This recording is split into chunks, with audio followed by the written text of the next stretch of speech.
Bonjour à tous et bienvenue dans cette nouvelle édition des Masterclass de l'excellence commerciale. Je suis Roland Massenet, ravi de vous accueillir à nouveau après cet été et cette pause estivale. J'ai l'immense honneur et le grand plaisir de recevoir aujourd'hui Jean Muller, qui est le président national des dirigeants commerciaux trans et exécutif vice-président chez JC Deco. Bonsoir Jean. Bonjour. Alors aujourd'hui, vous êtes comme d'habitude formidable, vous êtes plus de 300 inscrits à cette masterclass. La dernière masterclass fin juillet, nous avons eu l'occasion d'accueillir Jean-Charles Croin, qui est conseiller du commerce extérieur en Asie et qui nous a parlé de la différence entre la perception que les étrangers ont des savoir-faire français et la réalité du territoire, de nos compétences et de notre technologie. On l'a vu dernièrement là, avec la publication des chiffres d'investissement dans la tech en France qui ont dépassé tous les records avec 4,7 milliards investis dans les boîtes de la French Tech. Cet esprit d'innovation, cet esprit de conquête, il est bien présent en France, il est bien présent aussi à l'étranger, et il est présent grâce à la puissance de frappe commerciale de nos entreprises. Aujourd'hui, avec Jean Muller, on va parler du leadership commercial en question. Comment est-ce que cet univers commercial a été bouleversé ces derniers mois et quelles leçons on peut en tirer. Avant de rentrer dans le vif du sujet, les masterclass de l'excellence commerciale sont sponsorisées par Incentive. Incentive répond aux besoins des équipes commerciales qui ont aujourd'hui souvent des tableaux Excel et des emails pour coacher, pour accompagner leurs équipes. Incentive vient utiliser les dernières recherches en sciences de la motivation, en sciences cognitives, pour apporter ce qu'on peut trouver aujourd'hui sur nos téléphones mobiles pour apprendre une nouvelle langue ou pour engager un nouveau défi comme courir un marathon. Incentive, c'est une plateforme de management des forces de vente qui permet de gamifier le coaching des équipes commerciales. Voilà. Et Incentive travaille dans une vingtaine de pays et est disponible dans 9 langues. Donc aujourd'hui, on a le plaisir de te recevoir, Jean. Édouard, peut-être en quelques mots, tu peux nous faire le portrait de Jean Muller? Oui, bien sûr. D'abord, bonjour. Alors, Jean Muller, tout juste diplômé de l'Institut supérieur des forces de vente en 1990, vous débutez votre carrière chez Bacardi où vous devenez très rapidement responsable formation vente. En 1996, vous rejoignez Energy Group comme directeur régional de publicité. Puis, en 2005, vous êtes nommé président des régies publicitaires du groupe radiophonique et musical. Votre parcours a été récompensé par la presse et vos pairs lors de votre élection en 2013 comme manager commercial de l'année, dans le cadre des trophées Action commerciale. Et vous officiez depuis 2017 en tant que président national auprès des dirigeants commerciaux de France. Titulaire d'un executive MBA depuis 2012, vous êtes actuellement maître de conférences et professeur affilié à l'ESCP Business School. Enfin, en 2017, vous avez rejoint JC Deco en tant que directeur général délégué commerce, marketing et développement France, numéro 1 mondial de la communication extérieure. Depuis 2020, vous êtes executive vice-président Sales Intelligence tout en conservant par ailleurs vos fonctions opérationnelles de directeur général délégué commerce et développement France. Alors un parcours extraordinaire. Moi, je me souviens depuis que tu es rentré chez les DCF en tant que président national, de l'extraordinaire événement que tu veux organiser pour les 90 ans des DCF, juste avant qu'on soit tous enfermés chez nous. C'était le 30 janvier 2020 au Conseil économique et social avec des conférences absolument passionnantes et puis un grand dîner. On était on était 400 pour finalement annoncer le renouveau de la marque, le nouveau logo et puis les nouvelles ambitions des DCF. Finalement, après ces 18 mois qu'on a vécu depuis ce grand événement qui célébrait les 90 ans des DCF, qu'est-ce qu'on a appris, qu'est-ce qu'on peut tirer comme leçon de ces 18 derniers mois? Alors, bonjour à toutes et à tous. Alors, malheureusement, je ne vous vois plus. J'ai cliqué sur un mauvais bouton. Je vous entends très bien, mais je ne vous vois plus. Alors non, on te voit très bien. Je ne sais pas si quelqu'un dans ton équipe peut m'indiquer. Alors, il y a peut-être juste clique sur Alt Tab pour revenir sur la fenêtre de GoToWebinar. Alt et Tab, la petite flèche. C'est peut-être juste la fenêtre. Tu es peut-être plus sur la bonne fenêtre. Non, j'y arrive pas. Bon. C'est pas grave, je vous entends. Vous me voyez? On te voit très bien et on t'entend très bien. Bon, donc d'abord, merci pour cette présentation et merci de m'avoir invité à votre masterclass.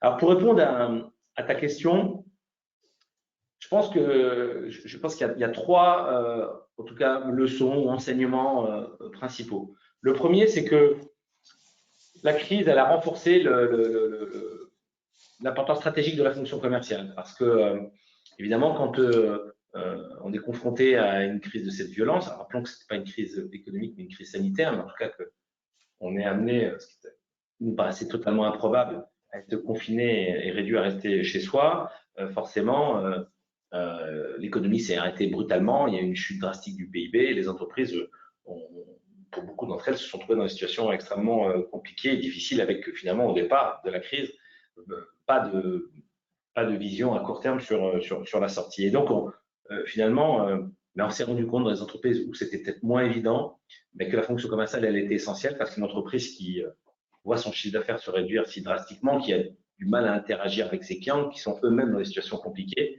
eh bien, c'est très problématique. Et d'ailleurs, je vais vous citer un chiffre. Le 24 septembre prochain, on va, dans le cadre de l'université d'entrée DCF, dévoiler les résultats de la seconde édition de l'étude qu'on a menée avec OpinionWay pour mesurer l'évolution de la perception de la fonction commerciale par les dirigeants.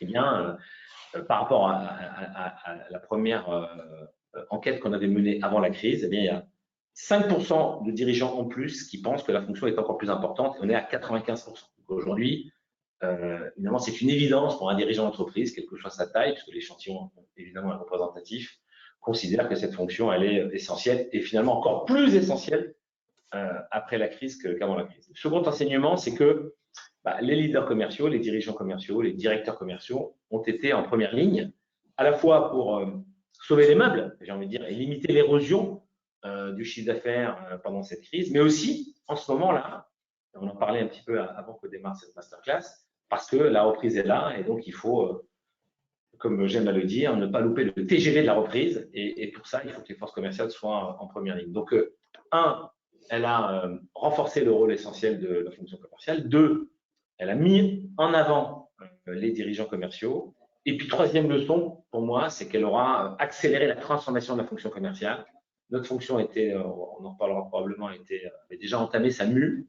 Mais évidemment, le fait qu'on ait dû inventer des nouvelles modes de collaboration, des nouveaux modes d'interaction, que ce soit avec ses collaborateurs, avec ses clients, eh bien, on voit que jamais les investissements en IT pour les forces de vente n'ont été aussi importants. Donc, je pense que cette troisième leçon, c'est que cette crise aura accéléré la transformation de la fonction. Et alors, tu en parles, les investissements IT, on a tous passé des journées entières sur Zoom, sur Google Meet ou sur Teams. Il y a finalement un lien avec le client qui s'est un peu distendu. Comment est-ce qu'on peut recréer ce lien avec les clients et profiter de cette reprise pour renouer cette relation avec un mode d'interaction qui sera forcément un peu différent parce qu'on ne reviendra pas aux relations qu'on avait il y a 2 ans? Alors, absolument. Je pense qu'on va rentrer dans une nouvelle ère de la relation client.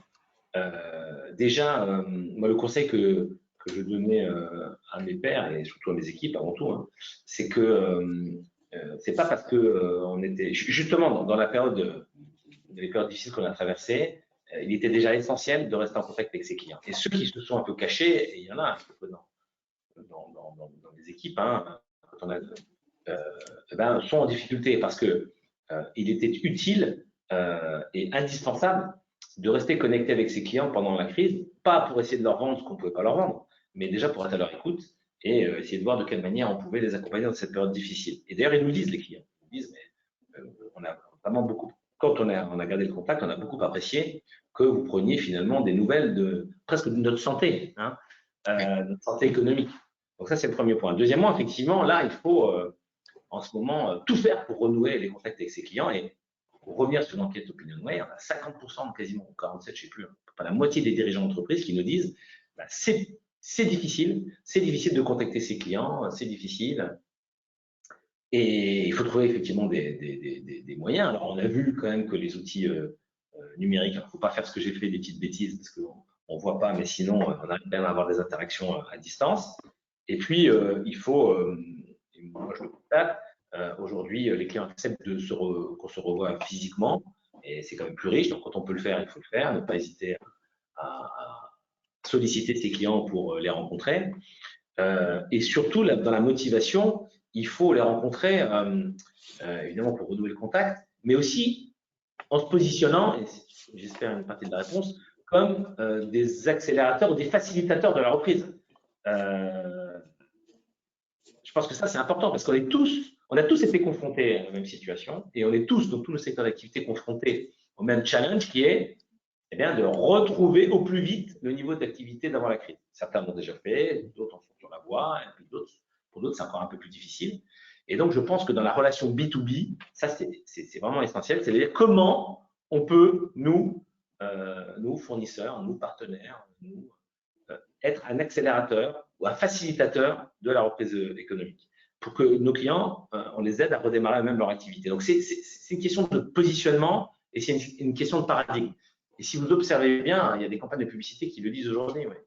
Je ne peux pas vous la montrer là, mais le Crédit Agricole a sorti une campagne au mois de juin comme accélérateur de la reprise. D'ailleurs, c'est le thème. Tiens, là, dans mon métier, dans mon industrie, il y a des journées de l'UDECAM. L'UDECAM, c'est l'Union des entreprises conseils en agence média. C'est les agences médias. Et le thème, c'est la reprise. Voilà. Donc, c'est vraiment aujourd'hui la préoccupation de toutes les entreprises, quasiment toutes les entreprises. Et donc, se positionner comme un facilitateur, un accélérateur de la crise permet de renouer les contacts. Puis après, je pense qu'il faut être créatif aussi.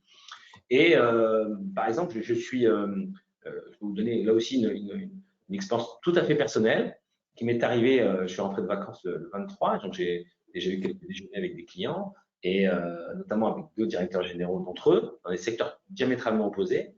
Et les deux, finalement, dans le cours de nos discussions, on dit mais écoute, il faut qu'on monte un groupe de travail, un groupe projet entre tes équipes et les miennes. Finalement, là, il faut qu'on réapprenne à travailler ensemble. Il faut que vous avez innové, vous avez pris des décisions. Nous, en l'occurrence, on a fait construire cette initiative. Et donc, quand je lui en parlais, mais ça vaut la peine que tu nous les présentes un peu plus en détail. Et puis, nous aussi, on vous dira quel est notre plan sur 12 mois, sur 18 mois. Donc, encore une fois, dans la posture, dans le positionnement, dans l'interaction avec ses clients, se positionner comme un facilitateur, se positionner comme un accélérateur et mettre en place des groupes projets. On voit qu'il y a une appétence sur les événements, pour retrouver des événements physiques. Donc, il y a tout un tas d'initiatives grâce au pass sanitaire, grâce à la vaccination. On peut imaginer aujourd'hui des événements dont on a été privé pendant 18 mois, c'est long, 18 mois. Et je pense qu'il ne faut pas être frileux et qu'au contraire, dès lors où effectivement, c'est pas pour… les clients, ils ne sont jamais disponibles pour qu'on leur prenne du temps. En revanche, si c'est du temps utile, du temps créatif, du temps productif, eh ben, ils seront, je crois, ravis. Et puis la dernière chose qui est importante, renouer le contact, recréer la confiance avec ses clients, c'est d'abord retrouver la contact avec ses propres collaborateurs. Moi, je crois beaucoup en la symétrie des attentions et toutes les entreprises qui veillent à la satisfaction client doivent aussi, ça c'est valable pour les managers, veiller à la satisfaction de ses propres équipes. Parce que nos équipes, elles ont été quand même pas mal chahutées par cette crise. On leur a demandé de rester chez eux, on leur a demandé de développer le télétravail, on leur a demandé de réduire quelquefois leur taux d'activité. Et donc, il est essentiel de recréer la confiance avec les équipes commerciales et de faire en sorte que les commerciaux soient… faire attention au bien-être de nos équipes. Parce que si on veut développer des relations positives, constructives avec nos clients, il faut déjà s'assurer que ses propres équipes sont parfaitement en forme. Voilà. Donc ça, je pense que c'est un moyen aussi pour recréer la confiance avec les clients, de prendre soin de ses équipes. Donc on voit que finalement que le directeur commercial, il prend un nouveau rôle à l'occasion de cette crise. On a de nombreuses entreprises qui nous ont dit pendant ces derniers mois, on a vu des profils se révéler. On a vu des gens disparaître des radars, et puis on a vu des personnes qui étaient pas forcément parmi les meilleurs, pas forcément dans les programmes d'ambition ou de jeunes prometteurs, mais qui ont, à l'occasion de ces événements exceptionnels, démontré leur capacité de leadership, de réactivité et d'entraînement mutuel. Donc, ce que tu dis, c'est qu'aujourd'hui, le directeur commercial, il a réaffirmé finalement sa position stratégique au sein du COMEX. Est-ce que son rôle au sein du COMEX doit évoluer, le rôle du leader commercial? Est-ce qu'il doit prendre de nouvelles responsabilités au sein du COMEX? Alors déjà, j'espère qu'il en fait partie, parce qu'il y a encore des entreprises où le directeur commercial n'en faisait pas partie. Elles sont rares. Hein, mais effectivement, je pense que qu'il y a toujours, nous les directeurs commerciaux, on a toujours une responsabilité. Quand on a une responsabilité sur la perception de la fonction commerciale, on a une responsabilité quand on a du mal à recruter. On a une responsabilité quand on pense qu'on n'occupe pas un rôle suffisamment important au sein d'un comité de direction ou d'un COMEX. Et je pense que le directeur commercial, peut-être, certains, n'ont pas suffisamment investi les relations avec leur pair, avec leur N, enfin, pas que leur pair, pardon, leur N, c'est-à-dire le directeur financier, le DRH, le directeur de la production, le directeur de l'achat, le directeur juridique. Le directeur commercial, par nature, il est très tourné vers ses équipes, j'espère, très tourné vers ses clients, indispensable, mais il doit aussi faire les alliances, créer les alliances et créer un climat, valoriser ses équipes. Parce que c'est un directeur financier, il ne sait pas toujours ce que font les commerciaux. Il voit que les commerciaux, ils ont des rendez-vous, il voit que les commerciaux, ils dépensent des frais, il y a des perceptions qui sont souvent un peu loin de la réalité. Et donc, je pense qu'il était utile, pendant cette crise, d'expliquer, de faire preuve de pédagogie avec les autres membres du comité de direction du COMEX. Et le directeur commercial, c'est comme ça, il doit expliquer ce qu'il fait. Il doit prendre le temps, ce n'est pas du temps inutile, pour expliquer et valoriser le travail de ses équipes. Ça, c'est absolument indispensable. Et en tout cas, c'est vraiment un conseil que je donne à mes étudiants, puisque on forme, on a créé on a relancé plutôt le certificat de direction commerciale à l'ESCP pour former des directeurs commerciaux. Et dans leur terrain de jeu, moi, j'insiste toujours sur le fait qu'effectivement, il y a ses équipes, effectivement, il y a ses clients, évidemment, il y a ses patrons, mais il y a aussi les membres du COMEX et il est essentiel de créer des alliances. D'autant plus, on voit qu'aujourd'hui, on est dans des systèmes de vente beaucoup plus complexes, donc on a besoin en permanence de la production, du marketing, évidemment, le marketing c'est évident, mais aussi de la direction financière, de la direction juridique. Et donc ça doit être justement un rôle important du leader commercial. Le leadership commercial, c'est aussi le leadership en interne pour mieux faire comprendre le travail de ses équipes, mieux faire comprendre les spécificités de nos métiers, de nos fonctions, les profils de nos collaborateurs pour créer les alliances avec la DRH, parce que je donne un exemple. Vous avez gentiment, dans la présentation, signalé que j'avais eu des nouvelles missions en début d'année 2020, donc à l'international. Et évidemment, vous vous doutez bien qu'avec la crise qui était mondiale, c'est plus possible d'aller voir les équipes et d'envisager tout ce qui avait été prévu en termes de voyage et de contact avec les équipes. Bon, immédiatement, on a essayé de rebondir. En créant un studio télé ici dans nos bureaux à Neuilly. Donc là, il fallait convaincre le directeur financier que c'était utile, trouver effectivement les ressources IT pour qu'on puisse monter ce studio télé. On a développé des plateformes online sur la GC2Co Sales Academy, sur la GC2Co Academy. Donc on a créé la GC2Co Sales Academy. Donc là, il a fallu investir, demander aux équipes de la DRH de nous aider à le faire. C'était essentiel. Si on n'a pas des alliés aujourd'hui au sein de son COMEX, on ne peut pas aller vendre des investissements et on en a besoin parce qu'on est en pleine transformation de la fonction. Donc, ce rôle du leader commercial, je ne sais pas s'il doit évoluer. En tout état de cause, le directeur commercial doit, je pense, ma conviction, doit prendre du temps pour créer des alliances et mieux expliquer ce qu'il fait et en tout cas occuper un rôle, créer les alliances. Voilà, j'aime bien ce mot-là. et c'est tellement plus profitable, plus productif. Et tout simplement, il faut accepter on voit très vite, on imagine très vite le boulot d'un directeur juridique, on imagine très vite le boulot d'un directeur financier ou d'un contrôleur de gestion, on imagine très facilement le boulot d'un chef de groupe marketing. On ne comprend pas toujours le boulot des commerciaux, donc il faut l'expliquer. Et pendant très longtemps aussi, les entreprises se sont efforcées d'industrialiser les processus marketing-vente. Et donc, on a demandé aux managers commerciaux et donc, par conséquence, aux leaders commerciaux d'être responsables de process et de la bonne exécution de ces process avec un degré d'innovation qui était assez faible. Et on voit chez beaucoup d'entreprises aujourd'hui des fonctions commerciales qui sont, comme tu le décrivais très bien avec les initiatives que vous avez mises en place chez Cicedeco, qui sont maintenant à l'avant-poste de l'innovation de l'entreprise. Un, parce qu'ils sont en contact avec les clients et donc le mieux à même de saisir les évolutions des besoins de clients.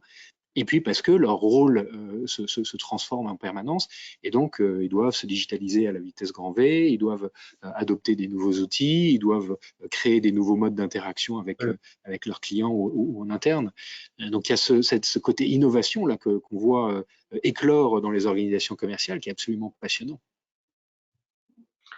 Absolument. Je pense que, si vous voulez, une des premières qualités d'un commercial, c'est la curiosité. Alors, quand on était enfant, on nous disait c'est pas bien d'être curieux. Un commercial, il doit être très curieux par définition. Et un directeur commercial aussi. Et c'est vrai que dans cette période, effectivement, Roland, de profonde transformation, de complexité, le directeur commercial, il doit avoir les yeux grands ouverts. C'est pour ça d'ailleurs que c'est quand même intéressant pour rompre la solitude du dirigeant d'intégrer un mouvement comme celui de DCF parce que ça permet d'échanger avec ses pairs et on est toujours plus intelligent parce qu'on a à peu près tous les mêmes problématiques. Enfin, en tout cas, on a beaucoup de problématiques communes. Donc, être en capacité d'échanger, de trouver des solutions, c'est important.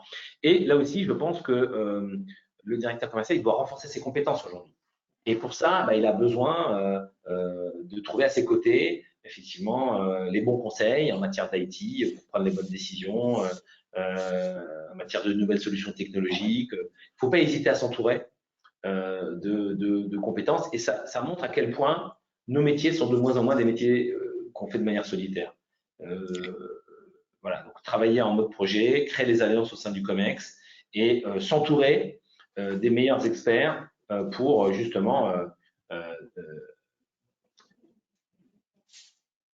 s'assurer que les outils, les process, les méthodes mis à disposition des équipes sont les plus performants. Alors des nouvelles compétences. Les COMEX s'intéressent maintenant beaucoup à la transition écologique, à tous les programmes de développement durable. Comment est-ce que le leader commercial peut jouer un rôle moteur dans cette transition écologique des entreprises? Alors,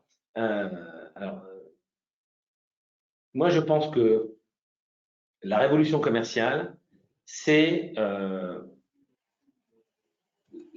nouvelle place de la vente dans la chaîne de valeur des entreprises. Et dans tes métiers à toi, Roland, dans tous les métiers de service, on vend avant de produire. C'est d'abord, on vend une prestation, puis après, on la délivre. Tous les services. Dans l'industrie, c'est de plus en plus le cas. Et je pense que si on prend conscience, si on repositionne la vente dans la chaîne de valeur des entreprises et qu'on considère que finalement, l'ère de l'hyper-customisation, à l'ère de l'hyper-personnalisation, on ne produira que ce qui a été préalablement vendu, eh bien, dans tous les domaines, y compris par exemple l'agriculture, y compris des industries qui aujourd'hui ont des empreintes compliquées comme celle du textile, eh bien, on va être plus qu'un acteur de cette transformation.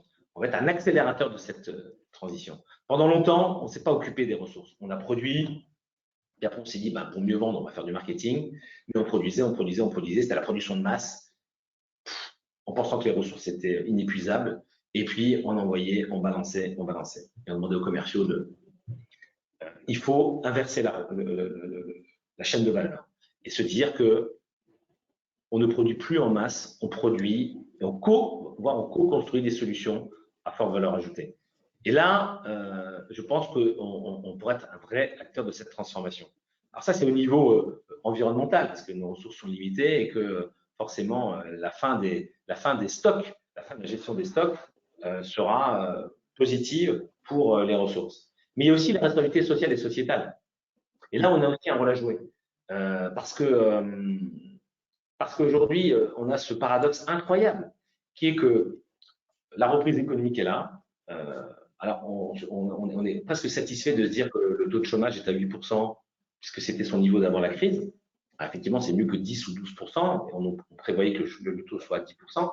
Mais c'est encore beaucoup trop important par rapport aux 4-5% de pays voisins, comme notamment l'Allemagne. Et on a de l'autre côté, quand on discute avec les chefs d'entreprise, leur grande peur, j'ai envie de dire, angoisse, c'est la pénurie de main-d'œuvre. Et donc, on a cette inadéquation entre l'offre et la demande en matière d'emploi. Et on se dit, voilà. Et ça c'est plus possible. Nous, on doit, là, les directions commerciales, vraiment faire en sorte qu'on arrive beaucoup mieux à recruter, puisque c'est des centaines de milliers de postes chaque année qui sont dans notre fonction qui ne sont pas pourvus. Et là aussi, dans le sondage qu'on a fait avec Opinion Way, on voit à quel point les entreprises ont du mal à recruter, des profils adéquats. Donc, on a cette responsabilité sociétale, parce qu'il y a aujourd'hui des millions de moins de 25 ans qui sont ni en emploi, ni en formation, ni en apprentissage, et on a des besoins dans nos métiers. Donc là, on a une vraie responsabilité, et il faut qu'on arrive à mettre fin à ça, et j'espère qu'il y aura une prise de conscience qu'il faut former des commerciaux de talent, des commerciaux d'élite dans notre pays. Et là aussi, la fonction, elle peut, et peut-être aussi des jeunes gens qui sont aujourd'hui un peu perdus, en tout cas qui ne sont plus dans les cycles traditionnels de l'enseignement ou de l'apprentissage pour leur redonner une chance et capitaliser sur peut-être leur intelligence émotionnelle pour leur apporter, attention, ce très haut niveau d'expertise et ce niveau d'efficience opérationnelle nécessaire pour répondre pour faire face aux enjeux qui sont les nôtres aujourd'hui. Je pense qu'on a une responsabilité importante de ce point de vue-là. Mais ça, c'est une révolution. Là, et peut-être aussi, du côté des entreprises, une certaine prise de conscience, parce qu'autant l'apprentissage, c'est accéléré de façon extraordinaire là, avec les dernières réformes, mais traditionnellement, c'est un mode de formation qui a été plutôt adopté par l'artisanat et par les TPE. Et peut-être qu'il y a aussi une révolution ou une évolution à accompagner au sein des grandes entreprises pour que dans les fonctions commerciales, on voit plus d'apprentis, on voit plus de formations professionnelles qui étaient réservées plutôt à des post-bac ou des CAP et un peu moins à des formations commerciales bac+5, quoi. Absolument. Absolument. Moi-même, il y a quelques années, je disais non, mais les contrats de qualif, c'est pas adapté parce que c'était une énorme bêtise. C'est très adapté. On voit bien que c'est quand même une solution formidable pour les étudiants eux-mêmes, parce que ça finance leurs études. C'est une solution formidable pour les écoles, parce que ça facilite l'orientation. Et c'est une solution géniale pour les entreprises, parce qu'il n'y a pas mieux que pour avoir des pépites et des réserves, surtout dans des métiers où on a vraiment du mal à recruter. Donc il faut vraiment ouvrir ses chakras et plus globalement, et je me le dis d'abord à moi-même, moi je ne veux pas donner de leçons, c'est qu'il faut qu'on accepte de casser ces croyances limitantes en matière de management. Et là, il faut qu'on fasse beaucoup plus confiance. On l'a vu, cette période, elle a montré qu'on pouvait faire confiance à des collaborateurs qui ne sont pas au bureau tous les jours et qui continuent à performer. Donc, je pense que il n'y aura pas de révolution commerciale sans révolution managériale. Qu'on accepte de revoir un peu nos modes de rémunération traditionnels des commerciaux, les modes de pensée, parce que les choses évoluent. D'ailleurs, si on veut attirer des nouveaux talents dans nos métiers, les jeunes étudiants, les plus brillants d'entre eux, ce qu'ils veulent, c'est un job qui est intéressant, où ils peuvent contribuer de manière très, très, très claire à la production, où ils sont mis en confiance, où ils apprennent, qui leur donne du sens. Et donc, ça nécessitera aussi une révolution managériale. Oui, parce que finalement, on s'aperçoit que l'attachement d'un collaborateur à son entreprise, il est d'abord drivé par son attachement à son manager et la qualité du coaching et de l'accompagnement qu'il a de son manager. Et alors, dans cette transformation, quel rôle les DCF peuvent jouer et comment est-ce que tu vois les priorités des DCF dans les prochains mois et les prochaines années? Alors, je vais raconter une petite anecdote, et en toute modestie, humilité et pour rire un peu, lorsqu'on a lancé notre campagne de communication, quand je fais commercial, notre agence, qui en l'occurrence je vais la citer parce qu'ils ont fait un super beau qui est Socially, nous dit, mais finalement vous DCF, quand ils nous vendaient la campagne, il faut la faire, etc. Ils disaient, vous êtes le ministère de la fonction commerciale. C'est vrai que l'armée recrute, les campagnes du gouvernement, il y en a pas autant que je le souhaiterais, mais il y en a quand même beaucoup sur la santé, sur la prévention, sur effectivement un certain nombre de métiers qui faut recruter des gendarmes, faut recruter des policiers, faut recruter des gardiens de prison, etc. Mais il n'y avait pas de campagne sur les forces commerciales. Donc, vous êtes finalement, il faut que le ministère de la fonction commerciale prenne la parole. Donc, très modestement, hein, mais c'est vrai qu'il n'existe pas ce ministère de la fonction commerciale. Et d'ailleurs, j'en profite, il y a une confusion énorme dans notre pays, mais un non-sens. C'est-à-dire qu'on pense que commerce, c'est le commerce de retail. C'est très bien que la fonction commerciale, c'est le retail. Le retail, c'est important, c'est un pan. Nous, au DCF, on a quelques retailers, mais la majorité des entreprises sont des entreprises de B2B. Donc, on ne vend pas des particuliers, on vend des entreprises. Donc, il y a une méconnaissance terrible. Et donc, pour répondre à ta question, revenir sur ta question, on est aujourd'hui, oui, le porte-parole d'une fonction commerciale transformée. Et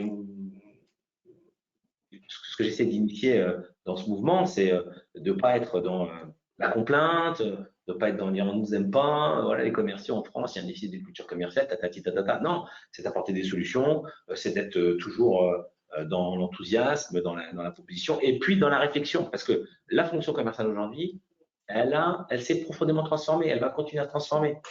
Vendre, c'est construire des solutions à forte valeur ajoutée. On ne réalise quasiment plus de transactions. Les transactions s'automatisent, c'est d'une machine à une autre. Donc, on a ce devoir d'explication, ce devoir de pédagogie, ce devoir de modernité pour répondre effectivement aux enjeux de notre, j'ai presque envie de dire, de notre civilisation. Et il ne faut pas qu'on ait, évidemment, il faut rester humble et modeste, mais on a des choses à dire. Et je compte bien d'ailleurs que DCF puisse participer, non pas à la campagne présidentielle, mais au débat public qui va naître. J'espère en tout cas qu'on va avoir un débat public sur un certain nombre d'orientations économiques, sociales, sociétales. Et je pense qu'on a aujourd'hui un rôle à jouer. Voilà, donc la place de DCF, c'est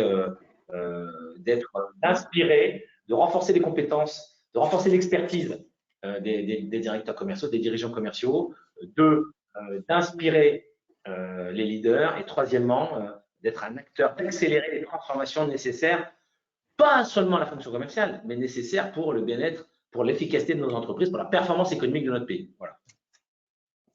Et notamment, pardon, je finis là-dessus, c'est qu'on soit en capacité de former 100 000 commerciaux d'élite en France. Le jour où on atteindra cet objectif, où il y aura plus ces 100 000 postes qu'on n'arrive pas à pourvoir seront pourvus, d'abord, il y aura moins de chômeurs dans ce pays, il y aura des gens, j'espère, plus heureux, et puis surtout, il y aura des entreprises plus performantes. Donc, c'est pour moi une cause d'utilité publique qui n'est pas perçue comme telle par nos actuels gouvernants, actuels et donc il faut qu'on plaide et qu'on soit fort en communication. Voilà. Eh bien, inspirer, former, contribuer à l'innovation et au débat public, former 100 000 commerciaux d'élite pour combler les besoins de nos entreprises. Voilà des très belles ambitions pour les DCF. Un immense merci, Jean, pour cet entretien. Voilà, merci beaucoup. Nous, on te voit très bien. Quelques idées bonus. Alors, bien sûr, la campagne extraordinaire que les DCF ont lancée en partenariat avec JC autour de la fonction commerciale. Quand je serai grande, je serai commercial. On a tous vu fleurir sur les et ailleurs. Deuxièmement, bien sûr, les grands rendez-vous des DCF. Les DCF, c'est plus de 40 associations, 150 établissements, 9 000 étudiants qui participent au DCF Challenge.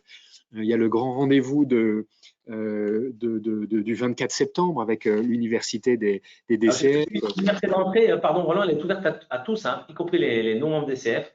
Je crois qu'il ne vous en coûtera que 90 €, mais vous pouvez découvrir le programme. Donc, je dis aux participants de ce webinaire, n'hésitez pas à vous inscrire.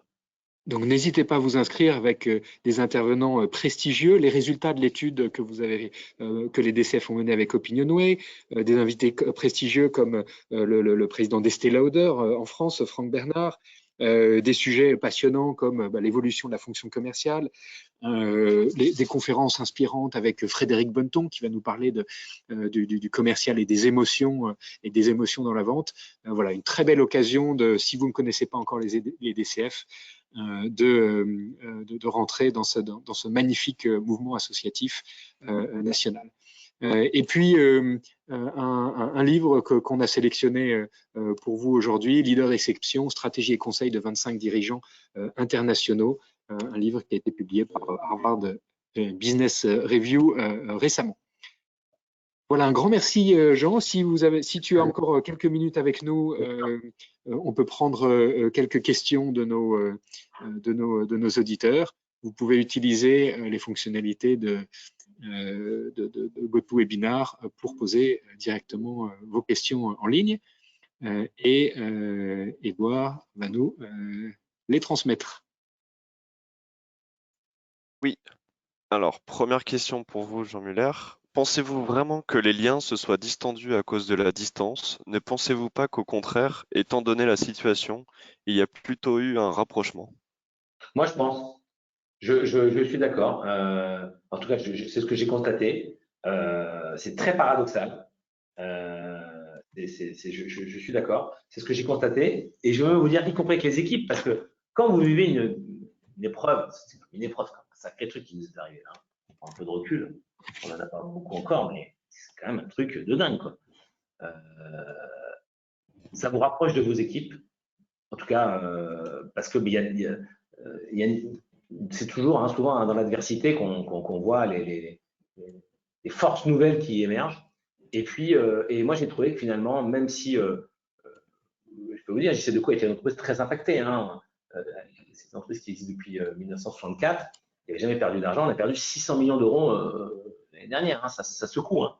Donc, et ben, malgré tout, avec nos clients en amont, les collectivités locales, les autorités aéroportuaires, les autorités de transport, je m'occupe moins de cette partie-là, mais et avec le marché publicitaire, il y a eu des tensions fortes, hein, forcément, mais ben, je crois que effectivement, cette crise nous a rapprochés. Et quand bien même on a eu des négociations un peu difficiles, elles ont été peut-être un peu plus bienveillantes que par le passé, parce que c'était violent et que beaucoup étaient impactés et que il y avait des enjeux forts, mais des enjeux forts qui étaient finalement globaux. Et je crois effectivement que c'est pour ça que quand j'ai répondu à la question sur comment on fait pour renouer le contact, sachant que il y a beaucoup d'entreprises qui disent, on a du mal à rentrer en contact avec nos clients. Bon, Dieu soit loué, c'est pas notre cas chez nous. Enfin, ça peut l'être hein, quelquefois avec certains, mais je pense effectivement que assez paradoxalement, cette crise nous a probablement interrogé sur un certain nombre de choses très profondes et même intimes, et peut-être, en tout cas que, je l'espère, qu'on tirera des enseignements de ce qui s'est passé et que ça améliorera les relations humaines avec toujours plus de bienveillance. C'est un vœu, j'espère qu'il ne sera pas pieux. Mais je suis assez d'accord.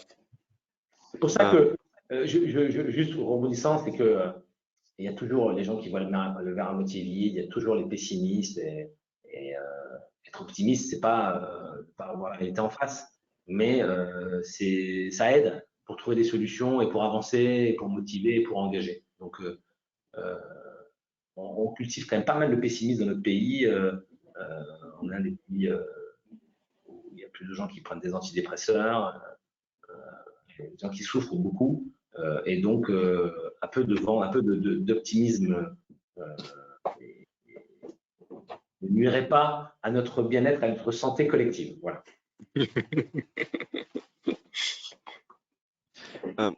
Prochaine question.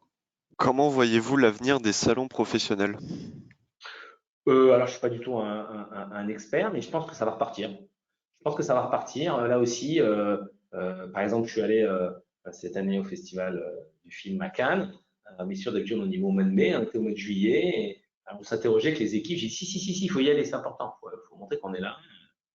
Euh, et moi, je crois que, encore une fois, enfin, alléluia, quoi, ce vaccin, mais c'est quand même un truc incroyable. C'est fantastique que des laboratoires, des chercheurs, des scientifiques nous aient produit ces vaccins aussi vite.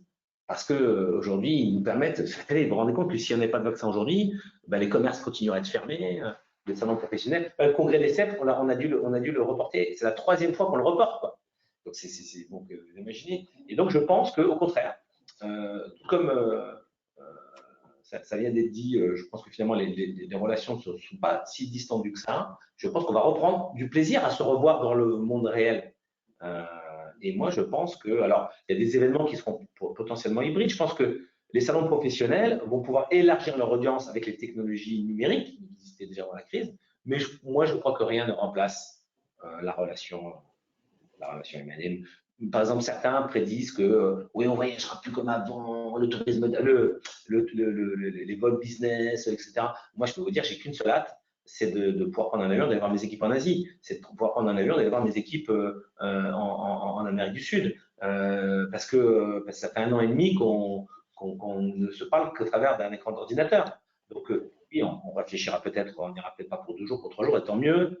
On essaiera de regrouper, j'espère que l'industrie aéronautique, je crois qu'elle s'y engage d'ailleurs, va s'engager dans elle l'a fait peut-être un peu tard, mais va s'engager aussi vers une transition, parce qu'effectivement, les tonnes de kérosène, c'est pas très bon, et qu'il y a probablement des solutions technologiques pour rendre cette industrie moins, enfin, de réduire son empreinte, mais je crois que les salons, moi, je suis pas inquiet du tout pour les salons professionnels. Le leader commercial doit-il se projeter moins loin pour mieux se préparer à l'avenir? Oh, c'est beau ça, je vais le noter. C'est une vraie question. Super. Bah, peut-être. Oui, j'avais jamais réfléchi comme ça. Je note, hein. Mais je vais en dire un brûle pour point, peut-être. En tout cas, ce qui est à peu près sûr quand même, c'est que ce qui caractérise notre environnement, et on l'a vu là, hein, parce que bien malin ceux qui avaient vu arriver ce virus, on a vu qu'on était dans un contexte toujours plus volatile, toujours plus incertain, toujours plus complexe et toujours plus ambigu. Et donc, c'est vrai que c'est difficile de prévoir, d'anticiper, et surtout à long terme, parce qu'il se passe beaucoup de choses. Donc, peut-être qu'on va être un peu plus focusé sur faut pas être que sur le court terme, parce que sinon, on ne prend pas les bonnes décisions, on n'anticipe pas les choses. Mais sur le moyen terme, et peut-être qu'on va le faire mieux du coup, parce que c'est probablement plus difficile de se projeter à très long terme.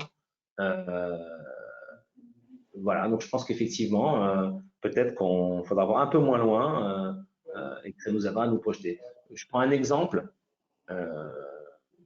les organisations.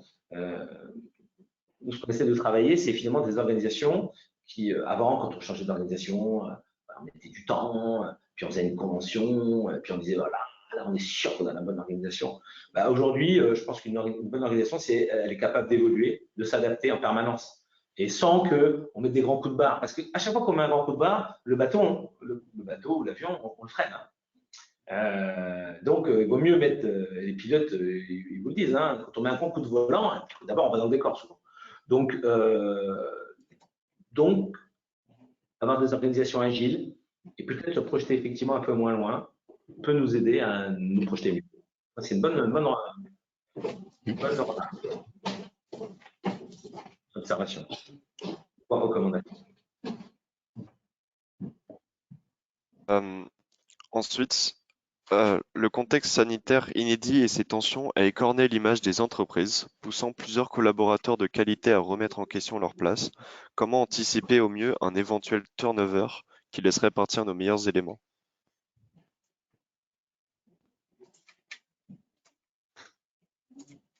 Allô, allô? Oui, Je vous entendais plus. Là, ça y est. vous m'avez entendu? Non, j'ai pas entendu la question. Je sais pas ce qui s'est passé. Très bien. Avec le contexte sanitaire, l'image des entreprises a pu être écornée, poussant plusieurs collaborateurs de qualité à remettre en question leur place. Comment anticiper au mieux un éventuel turnover qui laisserait partir nos meilleurs éléments?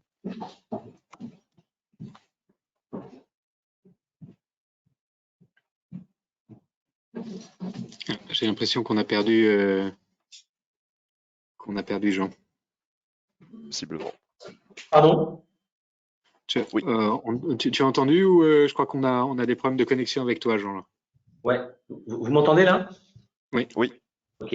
La question concerne le turnover. Comment limiter le turnover dans Voilà, une moi, je pense période que de transformation? alors là, la guerre des talents, elle n'a jamais été aussi importante. Et, petite anecdote, dans les premières semaines de la crise sanitaire, on avait de nombreux échanges avec le DRH qui nous disait, mais là, avec ce qui se passe, les gens vont.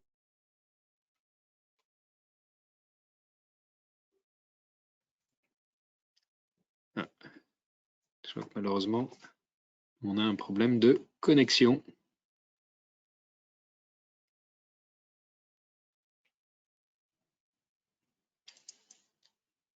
C'est pour ça que je suis optimiste, parce que je me dis qu'une entreprise qui n'est pas vertueuse demain, une entreprise qui n'est pas responsable, vertueuse ou responsable, un, elle va avoir du mal à convaincre ses clients.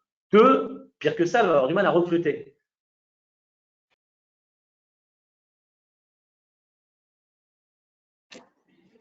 Jean, je ne sais pas si tu nous entends, mais on t'entend par intermittence sur ce sujet de la rétention des talents et de la guerre des talents. Malheureusement, on ne t'entend plus.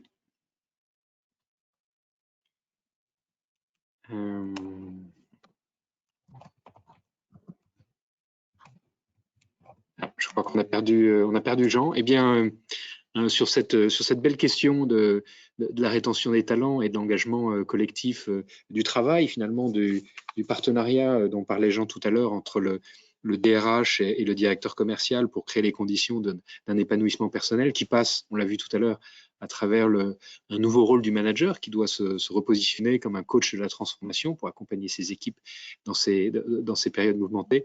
On est vraiment là au cœur du nouveau rôle du management commercial et de